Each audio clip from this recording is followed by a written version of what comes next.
Brexit negotiations continue to dominate commentary around the British economy. However, sterling is now at levels not seen since the UK's EU referendum back in June 2016 against both the dollar and the yen, and both the FTSE 100 and the 250 indices continue to hit record highs. How are things looking, and where are we on the path to Brexit? John Rowland is from Cicero Group and he joins us now.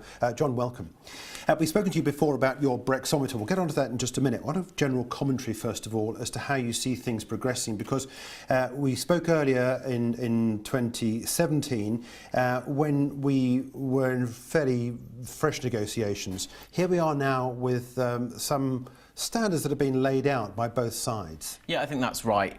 The Prime Minister's Florence speech put us on a path which I think cleared things up a lot, and then you got to the end of the Phase 1 negotiations or the sufficient progress in December, and at that point I think you see a lot more clarity about where the UK is going. One of the most intriguing things I think we see is what the impact is of all this agreement on the Irish border. Yeah.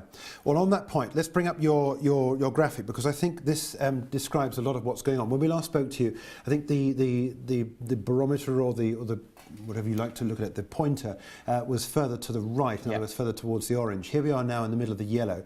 The black one is the government position, and the blue one is the momentum on this.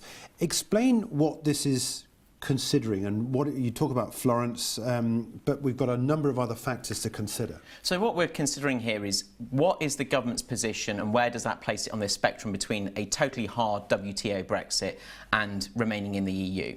Now, the Florence speech puts a set of parameters around what that looks like. So that means leaving the customs union, leaving the single market, leaving the jurisdiction of the ECJ. But since then, we've got some more colour on what precisely that looks like. And I think the tone of the discussion from the government has become softer and slightly warmer. So, for example, you see this language saying that that there will be full regulatory alignment, if that's necessary, in Northern Ireland to facilitate North-South cooperation. Now, that sounds like a mouthful, but what it says is that the UK is prepared to keep the status quo going beyond even a transition if that means that we get a slightly less bumpy ride.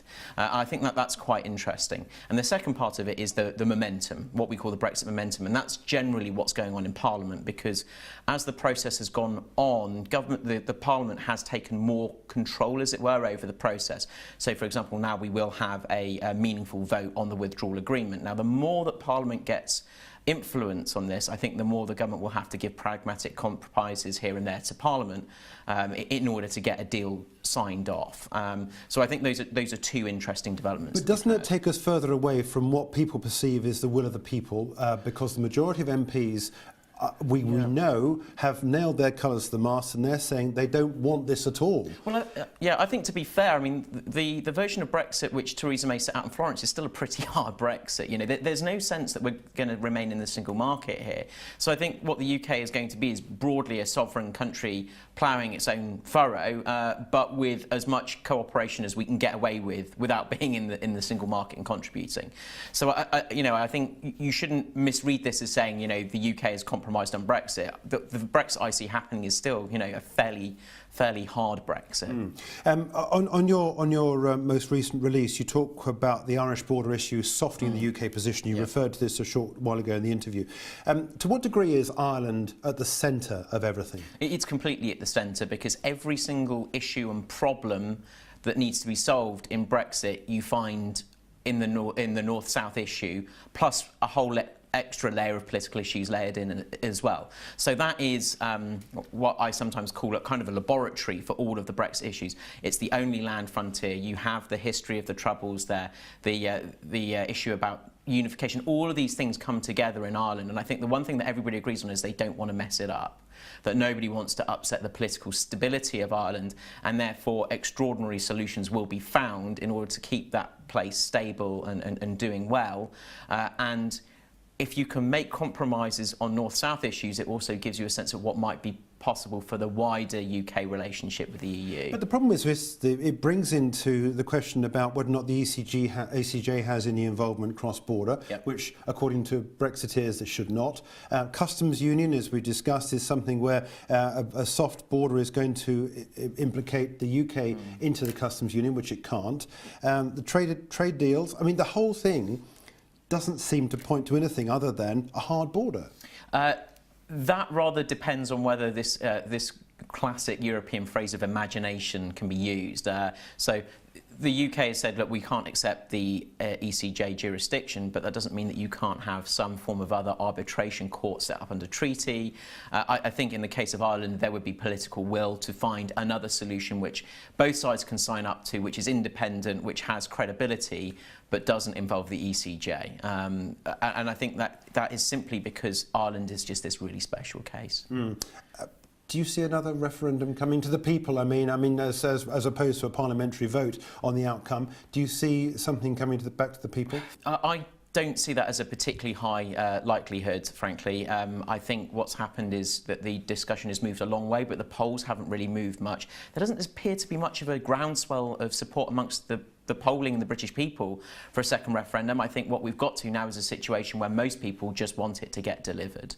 Now, there are a certain set of circumstances where if a government loses confidence, you could see a situation where they feel that they have to put a deal to the people. But I think what's happening in the process that we're seeing now is that Parliament would really be the arbiter of the deal and decide whether to sign that off or not. Yeah. OK, so what are we up against now from this point on in January? As you say, it's just over a year to go until the March deadline. What are the next hurdles to clear? So the next hurdle from the UK side is that the Cabinet needs to agree a strategy and a set of positions for the way forward.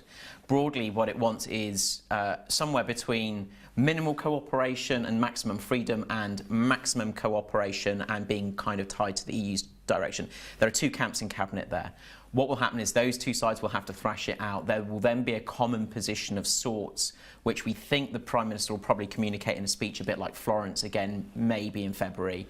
And then the UK will go into negotiations in earnest for the future relationship. But that's not likely to conclude, is it, by March 2019? No. So what will happen is that the withdrawal agreement will that's effectively the divorce will be agreed by then, and then you might have heads of terms on what a future relationship might look like, but you probably need at least the 2 years of a transition to come to a final future relationship. You talk about the potential transition period after March 2019. At that point, are we technically in or outside the EU? We're out. There's no doubt about that. We're out, but it might feel very much like we're still in. What will happen is that we will still be implementing the rules. The new rules that come down the road will probably end up implementing. This isn't agreed yet, but this is likely to be what happens. And we'll be paying into the EU budget. We've pretty much promised that we're going to do that already. So in all senses, the way that you go about life, it might feel like we're in the EU, but actually we won't be in the EU anymore. Where it will really change is at the end of that transitional period, and we're moving to a new relationship. OK, all right. So, John, thanks so much indeed for updating us on the brex-o-meter from Cicero Group. That's John Rowland joining us with an update on how things are going in terms of Brexit negotiations. Subscribe to IG for educational content, company insight, financial analysis and expert commentary.